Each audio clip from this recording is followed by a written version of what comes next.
मैंने सुना है किसी गांव में दो सगे भाई रहते थे। दोनों में बचपन में तो प्रेम था, लेकिन जवानी में प्रवेश होते होते प्रेम कम हो गया और धीरे धीरे चाल कुचाल भूचाल सब आ गया। दोनों भाइयों में बंटवारा हो गया, अलग अलग हो गए।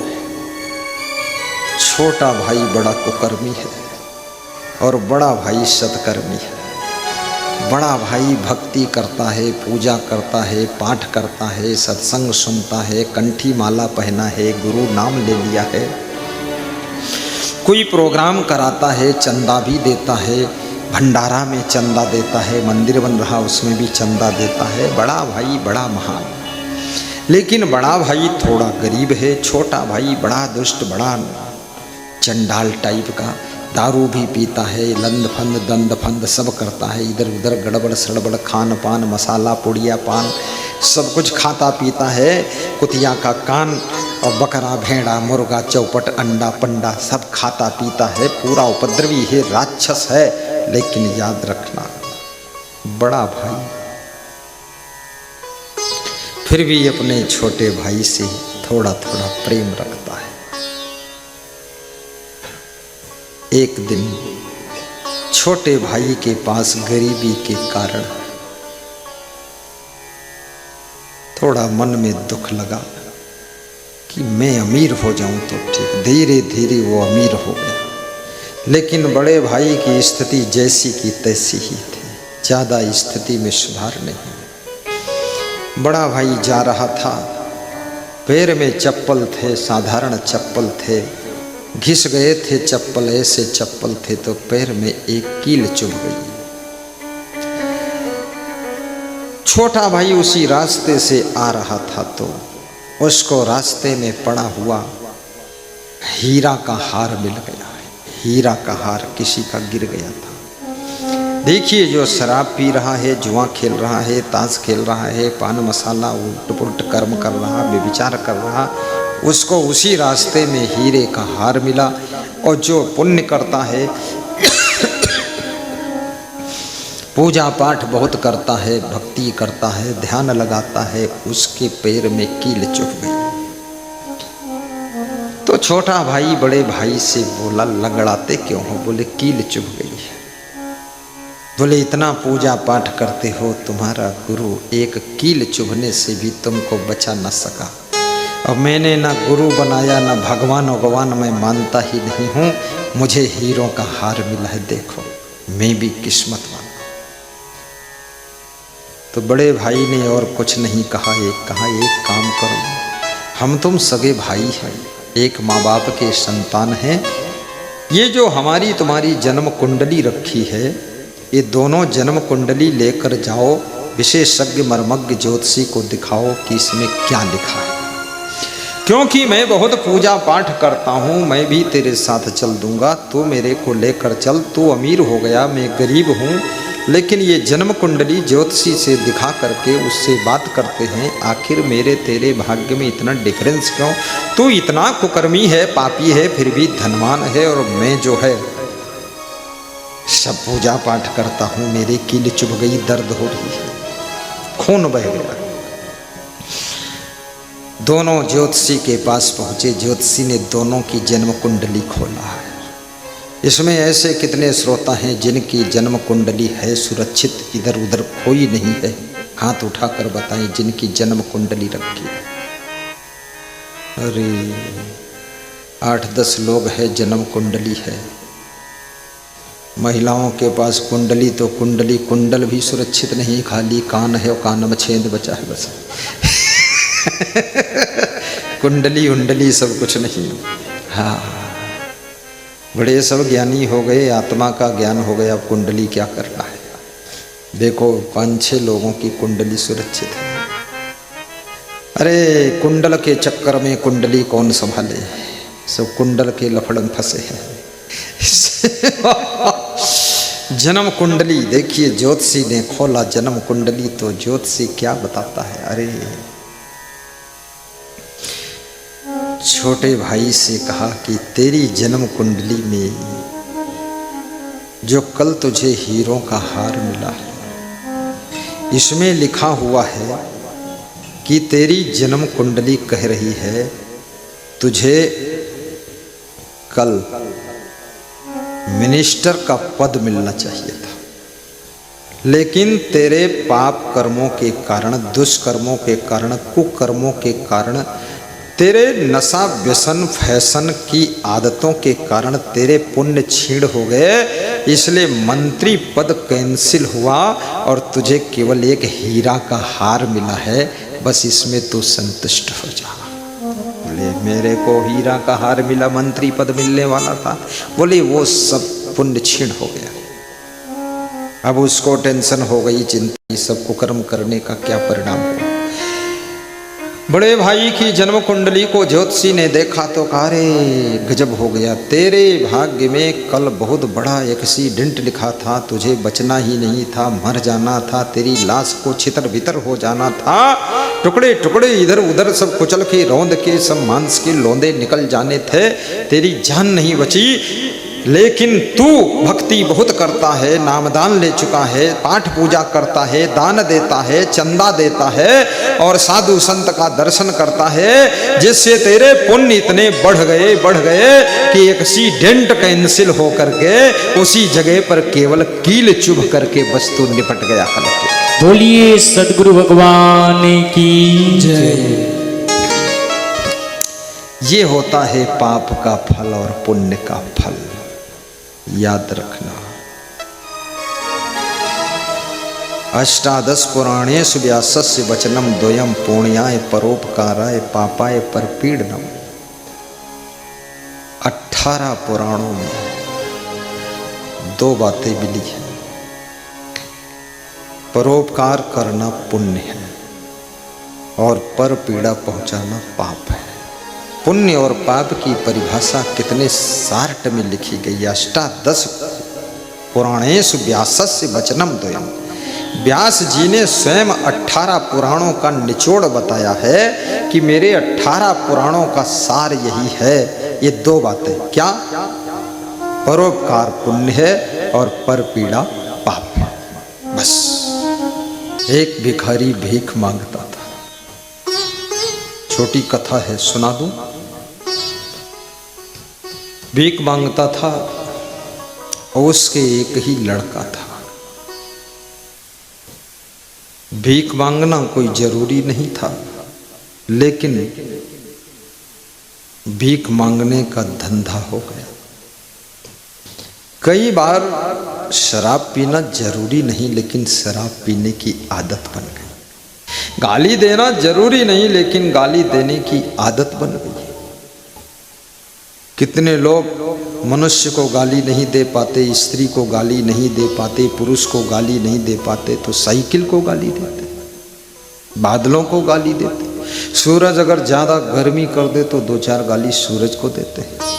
ये साला इतना अकल नहीं इसको। सूरज को भी साला साली, चंद्रमा को साली बताते हैं। इस लोगों का आदत,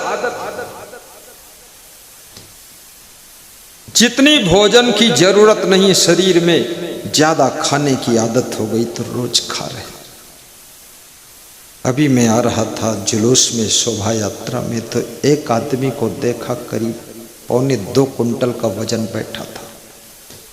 एकदम गाल और मुंह और हाथ और पांव, पेट यूं ऐसे कर रहा था। तो हमने कहा जय बजरंगबली, इंडिया गेट और इसका पेट, और जुलूस हो गया लेट। फिर भी समोसा मंगा के और खा रहा है। ये 2-4 महीने व्रत रहे तो भी मरेगा भी नहीं और 50 किलो वजन घटेगा। जरूरत के बिना लोग ज्यादा खा रहे हैं, आवश्यकता नहीं। बीड़ी पीने की जरूरत ही नहीं है, पी रहे हैं लोग, पीते ही चले जा रहे हैं, रोज पीते हैं, हर घंटे में पीते हैं, मुंह से खींचते हैं, नाक से धुआं फेंकते हैं।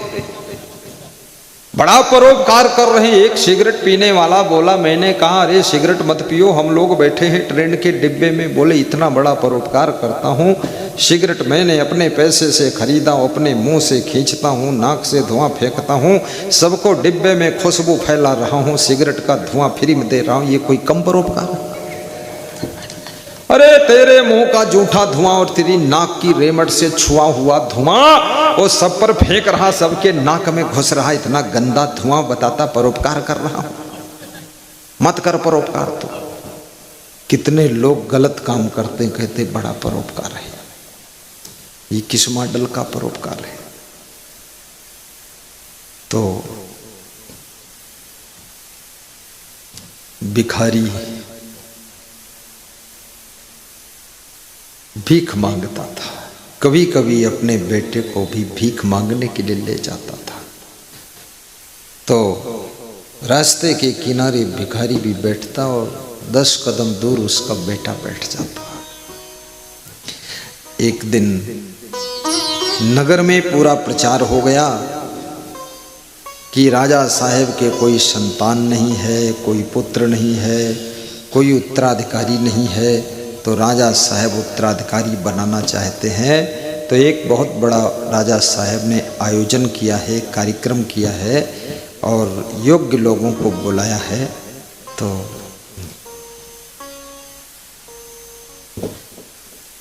भिखारी अपने लड़के से बोला, तू भी योग्य है, जा। बोला मैं ऐसे फटे लटे कटे गंदे फंदे कपड़े पहनकर जाऊंगा तो वहाँ कौन मुझे बनाएगा राजा, राजकुमार, युवराज? कुछ कपड़े भी तो ठीक ठाक होना चाहिए। तो उसके बाप ने कहा, बेटा चलो कोई बात नहीं, मैं तो जुगाड़ ही कर सकता हूँ, क्या करूँ, मेरे पास पैसे नहीं जो तेजको कोट पतलून सब पहनाऊँ, अच्छा नया कपड़ा पहनाऊँ, टाई वाई बांध दूँ। अरे जो है इसी को धो ले और पहन ले और बैठ, तू भीख मांग, जो होगा होता रहेगा, चले जाना फटे कपड़े पहनकर जो हो। किनारे बैठा था, सर्दी का महीना था, ठिठुर रहा था, उत्तर प्रदेश की सर्दी थी, हड्डी कपाने वाली सर्दी, और बैठा था और आशा थी कि मैं युवराज बन जाऊं, मुझे भी चांस मिल जाए, मैं भी युवराज बनने वाले मंडप में पहुंचूं, उस आयोजन में शामिल हो जाऊं, मुझको भी कुछ अवसर मिल जाए, शायद मेरा ही नंबर लग जाए। जितने लोग राजनीति करते हैं वे इसी लाइन में लगे रहते, क्यू में खड़े रहते, शायद कभी मिनिस्टर बन जाऊं, शायद कभी मुख्यमंत्री में ही बन जाऊं। जैसे शिवराज को साइड हो गए तो उधर मोहन बन गया, ऐसे अगली बार हम सोहन बन जाएंगे। लगे हैं लोग लाइन में, बने न बने कुछ भी हो, ये तो बन गया, कोई बन गया सो बन गया, बाकी सब तो बनेंगे नहीं, लेकिन लाइन में लगे हैं, आशा बहुत बड़ी है। बैठा भीख मांग रहा है लड़का, कोई एक बहुत धनवान व्यक्ति निकलता है, उस बालक को देखता है ठिठुरता हुआ, तो उसको अपना कोट दे दिया और टोपा दे दिया, कहा तुम पहन लो, बहुत कांप रहे हो, ठिठुर रहे हो। बोला ठीक है। उस लाइन में बहुत से भिखारी बैठे हुए थे, गरीब बैठे हुए थे। वो धनवान व्यक्ति कोट देकर गया, टोपा देकर गया। दूसरे दिन फिर वो धनवान व्यक्ति निकला, उसी रास्ते से, मंदिर का रास्ता था, निकला, देखा वो फिर फटे सटे कपड़े पहने बैठा है और वो कोट अपना उठाकर जो है एक दूसरे भिखारी को दे दिया। शाम को कोई नया भिखारी आया था, उसको दे दिया। वो धनवान व्यक्ति देखता है, अरे ये तो यार, फिर वैसे बैठा, तो फिर उसको कोट दिया और कंबल दिया, सब दिया, ओढ़ लेना। फिर शाम को एक नया भिखारी और आया तो उसने उसको दे दिया। अब डेट नजदीक आ गई, राजकुमार चुनने की डेट आ गई, समय आ गया, आज ही अब चुनाव होना था। तो वो फटे लटे कटे कपड़े पहन करके वहां पहुंचा।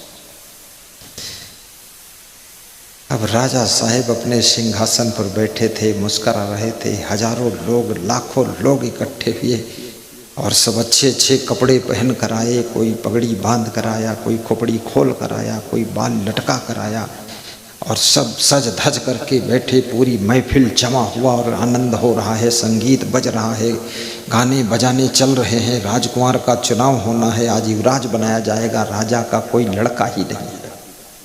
जिनके कोई लड़के नहीं होते, संतान नहीं होती है, उनकी तरफ सभी रिश्तेदारों का भी ध्यान रहता है कि शायद हम ही को दे दे कुछ ही।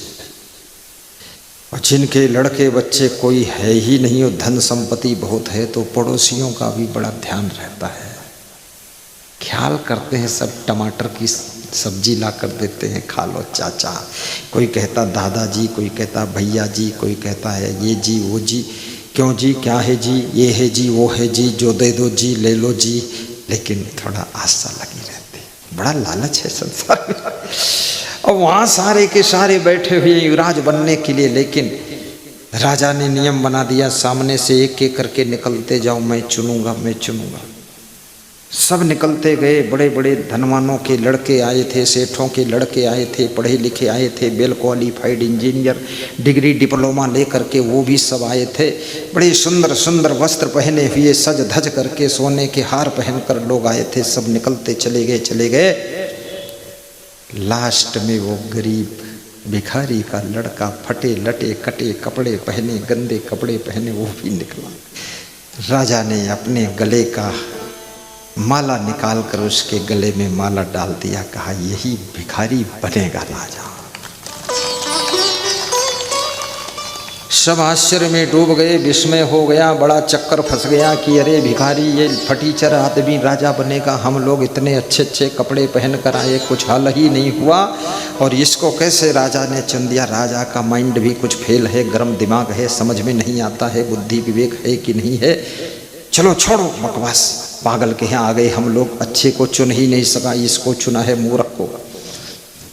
राजा ने स्टेज पर बुलाया उसको और कहा, आइए। माइक में राजा बोला कि मैं 2 दिन लगातार निकला हूँ। इसको फर्स्ट दिन कोट दिया, टोपा दिया, दूसरे दिन कंबल दिया, फिर कपड़े दिए, और फिर मैं शाम को भिखारी बनकर गया, बैठ गया। इसने फिर हमको उड़ा दिया, हमको पहना दिया, लेकिन ये स्वयं नहीं पहना। जिसके अंदर इतना परोपकार है, इतना जनहितकारी जो है, इतना जिसका दिल सेवा से भरा हुआ है, वही राजा की गद्दी पर बैठकर जन जन की सेवा करेगा। ये बड़े पुण्य का खेल है, समझ लो। इसलिए अष्टादश पुराणेषु व्यासस्य वचनम द्वयम पुण्याय परोपकाराय पापाय परपीडनम।